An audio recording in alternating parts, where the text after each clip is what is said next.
सदगुरु की साजी नवाजी, गुरु प्यारी सात संगत जी, बड़े ही प्रेम और सत्कार से बोलिए धन निरंकार जी। प्यारी सात संगत जी, आज का टॉपिक है जिस बंदे की करनी महान है उस बंदे के बोल परवान है।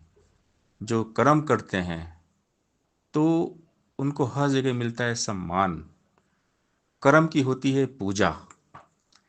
कर्मण्येवाधिकारस्ते मां फलेषु कदाचनम।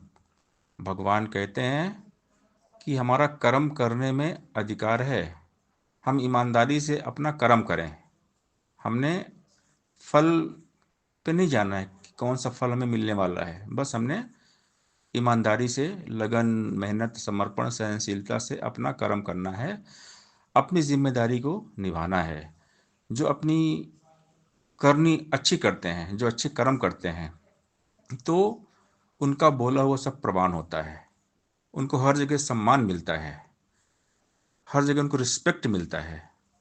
और सदगुरु की बातों को जो मान लेते हैं, सत्यवचनी होते हैं, गुरु वचनों पे चलते हैं, उनका जीवन खुशहाल हो जाता है। और खुशियां मिलती हैं कर्म करने से। केवल बातें बनाने से कुछ नहीं होता। कोरा ज्ञान काम नहीं करता। बने बातों से बात तो फिर बात ही क्या है। मगर अफसोस की बातों से कुछ भी हासिल नहीं होता। हम केवल बातें ही बनाएं, बातें ही करें, केवल प्रवचन ही करें, और हम जो बातें बोलते हैं उन बातों को हम अपनाते नहीं हैं, तो उन बातों का कोई मोल नहीं है। जो जैसा बोलता है अगर वैसा कर्म करता है तभी उसकी कीमत है। कर्म से होती कीमत है। कर्म प्रधान विश्व कई राखा, जो जस करे तस फल चाखा। कर्म ही प्रधान है। कर्म ही सब कुछ है। जैसी करनी वैसी भरनी। तो करनी होनी चाहिए महान, अच्छी करनी, नेक कर्म। हम सबका भला करें, सबका भला सोचें, क्योंकि निरंकार दातार से जब सोच जुड़ती है तो परमात्मा हमेशा हमारा भला करते हैं। निरंकार हमें हमारी सोच से परे बहुत कुछ देना चाहते हैं, लेकिन हम बेवजह मांगते रहते हैं। तो परमात्मा हमें मांगने से पहले देते हैं, और हमारे नसीब में जो नहीं होता वो भी देते हैं। हमारी झोली छोटी पड़ जाती है। हमारी सोच से बेहतर हमारे बारे में निरंकार को पता होता है, किसमें हमारी भलाई है। इसलिए सब निरंकार पर छोड़ देना चाहिए। भक्ति में मगन मस्त रहना चाहिए। निरंकार ने हमें जहां भी रखा है, जिस हाल में रखा है, इसी में हमारी भलाई है। हर हाल में दाता का जो शुक्र मनाते हैं उनके घर खुशियों की होती बरसाते हैं। क्योंकि हम कभी कभी डिस्टर्ब हो जाते हैं, माया हमें डिस्टर्ब कर देती है। तो ये माया का प्रभाव इफेक्ट सब पर पड़ता है।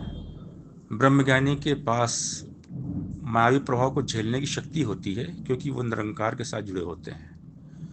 और संसार बहुत डिस्टर्ब हो जाता है। अक्सर लोग कहते हैं आज मेरा माइंड बहुत डिस्टर्ब हो गया है। तो माया का इफेक्ट इंसान को बहुत डिस्टर्ब कर देता है। लाइफ में सफल कामयाब वही होता है जो लाइफ में बहुत कुछ झेलता है, सहता है, जिसकी करनी महान होती है। बिना सहनशीलता और विनम्रता के कोई कामयाब नहीं होता है। तो हमने लाइफ में अच्छे कर्म करना है, विनम्रता को धारण करना है, सहनशीलता को धारण करना है। जिस बंदे की करनी महान है उस बंदे के बोल परवान है। और हम सबके साथ अच्छा व्यवहार बर्ताव करें। इस बात का विशेष ध्यान रखें कहीं हमारे कर्मों से किसी को दुख तकलीफ ना पहुंचे। निरंकार की इच्छा के विरुद्ध कोई जा नहीं सकता। अगर मनमानी की तो परिणाम अच्छा नहीं होता। कोई हमारा बुरा चाहे, ये उसका कर्म है। हम सबका भला चाहें और करें, ये हमारा कर्म है। भलाई करते रहिए बहते पानी की तरह, बुराई किनारे लग जाएगी कचरे की तरह। अच्छा काम, महान करनी। कर्म अगर अच्छे हैं तो किस्मत बनती दासी है। नियत अगर सच्ची है तो मन ही मथुरा काशी है, मन ही मंदिर मस्जिद है, गिरजाघर है, गुरुद्वारा है। इसलिए इस ज्ञान को जीना पड़ता है। जब ज्ञान को जिएंगे तभी हमारी करनी महान होगी। ज्ञान लेकर ज्ञान का है जिसने ना उपयोग किया, उसको लाभ मिला न कोई, ना उसने आनंद लिया। सिर्फ ज्ञान लेने से कोई बात न बनने वाली है। बिना कर्म के कभी जिंदगी नहीं संवरने वाली है। ध्यान बिना ये ज्ञान कभी ना उतरेगा इस जीवन में। हर पल हर क्षण सुमिरन वाली जोत जगानी है मन में। गुरु ज्ञान से निरंकार को जाना है, पहचाना है, इससे एकमिक हो जाना ही असल में इसको पाना है। ऊपर ऊपर तैरने वाला हासिल क्या कर पाएगा, गहराई में जाने वाला मोती चुन कर लाएगा। मुक्ति का हकदार वही है, ज्ञान को जो जन जीता है, कई हृदय विश्व को तजकर नाम का अमृत पीता है। यानी ज्ञान को जीना पड़ेगा। दो पंखों के बल पर पंछी नभ में उड़ता जाता है, एक पंख कट जाए तो फिर वो नहीं उड़ पाता है। ज्ञान कर्म के संगम से ही जीवन की ऊंचाई है। एक पक्ष कमजोर अगर है बात न बनती भाई है। ज्ञान कर्म के संगम से ही भक्ति को श्रृंगार मिले, ज्ञान कर्म के संगम से ही मुक्ति का उपहार मिले, ज्ञान कर्म के संगम से ही हो सकता कल्याण है। कई हरदेव सभी संतों का रहा यही फरमान है। सत्संगत जी प्यार से बोलिए, धन निरंकार जी।